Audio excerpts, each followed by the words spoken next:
pigs, yeah, do any. Kĩgomano gĩkĩ gĩa thikũ ithano kĩrahũrirwo cabi mũthenya wa ira mwena wa Gilgil gĩkĩrehana hamwe makĩria ma mbeũ njĩthĩ 200 kuuma mabũrũri-inĩ 22 ma gĩtaro kĩa Afrika itanya na kĩoneki arĩ gũkuruhania mbeũ njĩthĩ harĩ kũgacĩrithia ũrĩmi wa kĩmerera gũtarĩ kũhũthĩra ndawa. The training here for 5 days is looking at how tunaweza build capacity ya our youth kuweza kuwa ndio ambao wako in the forefront championing na advocating for seed and food sovereignty. We are looking for sustainability, and we cannot talk about sustainability without youth, and as also agroecology is kind of our promoting, and in this movement I think we need sustainability also. We need to hand over to the next generation what we what we got from our ancestors. Kũringana na mbeũ njĩthĩ aya maugĩte thĩna wa ũrĩmi wa kĩmerera ũkoretwo ũrĩ mawatho marĩa makoretwo makĩhotomia arĩmi kwendia mbegũ cia kĩndũire na gwĩkĩrĩra mbegũ cia gĩthũngũ iria nĩ ũgwati kũrĩ tĩri rĩrĩ kũrĩ na mogarũrũku ma ũcenjia wa rĩera. Katika Afrika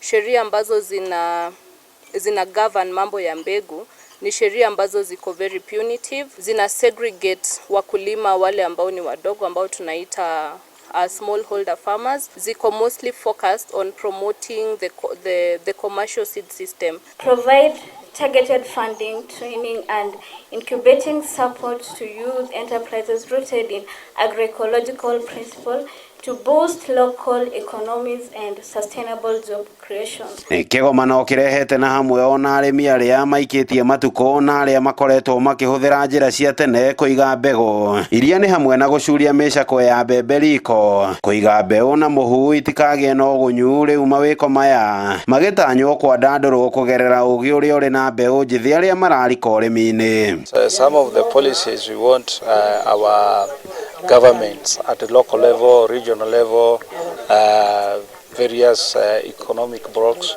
to observe is especially the freedom to genetic resources across the continent, making sure that youths are able to access the genetic resources as economic empowerment, so that they can be exploited to do enterprises and to make sure that they can end up in the market and bring youths employment, and also freedom to grow whatever people want and be able to feed ourselves. Ngĩribotera Inooro TV kuuma kaunti-inĩ ya Naikuru, rĩtwa rĩakwa nĩ Robert wa Maina.